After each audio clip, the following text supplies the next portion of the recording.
So I'm very lucky to have this guy with me. For those of you who don't know him, this is Calvin Jones, who's the Director of Education at Park Tool.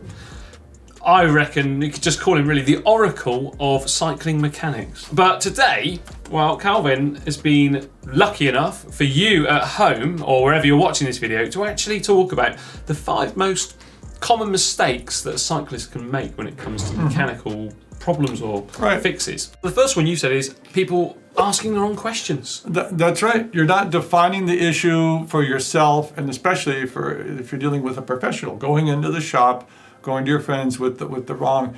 This is a tick, but tick, tick, tick. Well, it was really a clunk, clunk, clunk. It wasn't a tick. But to be serious, though, you have to define what's going on. You have to define what's, as we said, the process of elimination. The bottom bracket drivetrain is a classic case.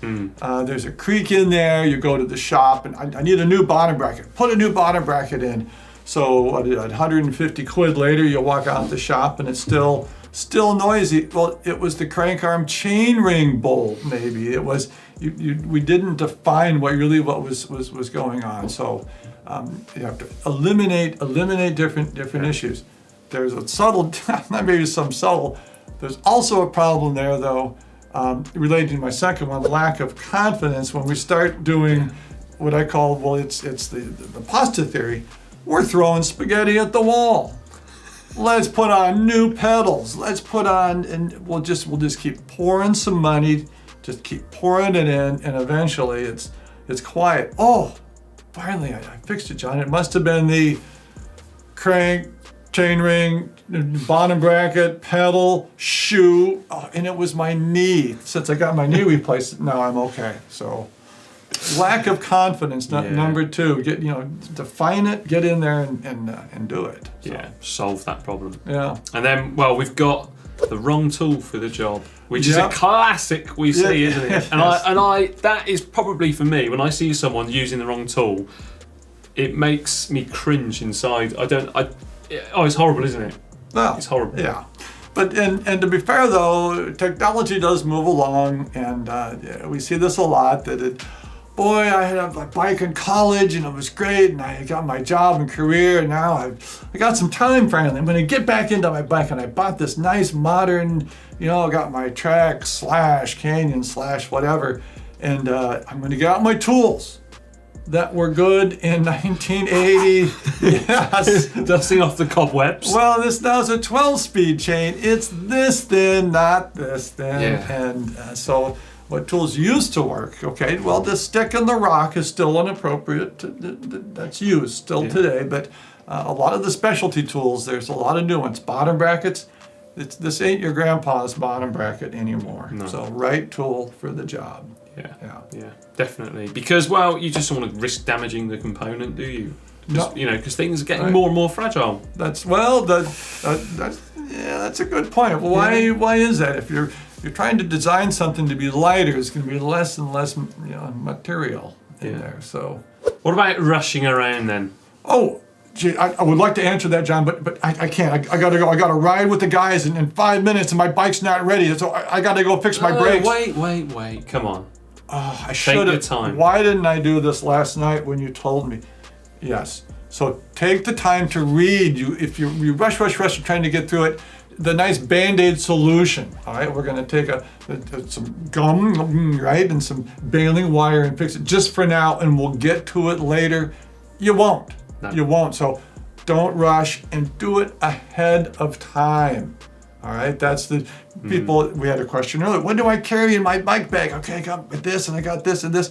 I want you to carry the knowledge that you've checked out your bike and you've gone through it thoroughly and it's properly maintained. That slips into your bike bag. It's very tiny. It actually folds up very, very small. So take your time on stuff, read about it, check the PDFs and the schematics, look at the videos, the forums, maybe put those at the bottom. Don't be careful on the forums. There can be some bad advice on that. Yeah. So, but that can also learning.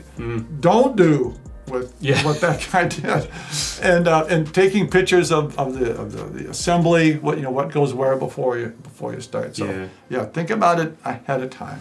Now I once took apart a Campagnolo Delta brake, Fun. Fun is one way to describe Yes. it. I think somewhere on one of my social media profiles, I did actually upload an image of it before, during, and after. Nice. And that was, that's a classic case of those schematics, those exploded diagrams of those brakes. I could not find anywhere for the life of me. So I had to make sure I took photos along the whole step of the way, because there was no way I was going to rebuild. I think there's 4 or 5 pivots inside of that That's brake. right. With old Imperial size Allen keys as well, and also, it was an absolute nightmare. But I did it because I took my time with it. It took me quite a lot of time. Your final one. Yeah. Well, go on. Not asking for help. Ask other people. Hold this. Look at this. Get another set of eyes. Ask a friend. Yeah. Right. Get to a shop. Take some classes. All right. Take some park tool schools. Again, do the legwork. Yeah. Enjoy it. There's nothing wrong with asking, one of your fellow cyclists or someone in your club, anything like that, if they've had that same problem and how they tackled it. That's what I mean. We're not a bad bunch, are we, cyclists? No. Sometimes I even have to go and ask Doddy from GMBN. I have to go and ask him for help, and it pains me, but I drop my pride and I go over there and I ask him, Doddy, have you ever had this? They're on a bike. They're in our tribe. Exactly. We're all in one. We're pals, aren't we? All one with 2 wheels.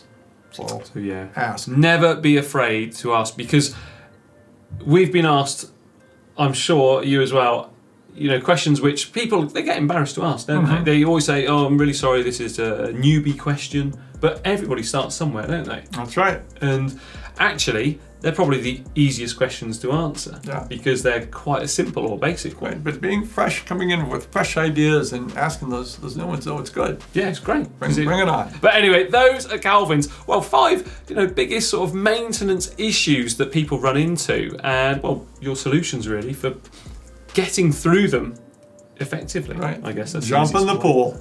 Yeah. Get in there. Just get involved. But Get involved. My one that I can really take away from that is to use the correct tools. Yeah. And also just take your time with it. Don't rush, because that's the biggest. When we say jump in the pool, it doesn't mean you're going head first. You look. It looks deep enough. Yeah. Let's go. Yeah. Maybe just put your toe in first. Yep. Toe's good, and then follow on. And pretty soon you'll be diving. That's right. Backflip with John. But thanks so much, Calvin, for popping in and telling us these. Great to be here. These bits and tips. They are absolutely great, and I'm going to pick his brains so much so that I can bring you more great content as ever. And also give him a big thumbs up in the comment section down there. Below. Yeah, below, as ever. And also remember to check out the GCN shop at shop.globalcyclingnetwork.com, where we have a whole heap of goodies, including, we've even got a Park Tool pizza cutter and a beer bottle opener as well, haven't we? It will open non-alcoholic as well. Yeah, it will do that. Yeah, it will probably yeah. cut things other than pizza, I guess. That's right. Don't know what. That's a cookie dough. Cookie dough, there we are, yeah. So thank you very much for viewing. And now to check out another great video, where should they click? Here. Just down here. Yeah, right here. And I reckon that video is going to be checks to do before you go out for a ride. Okay, do them.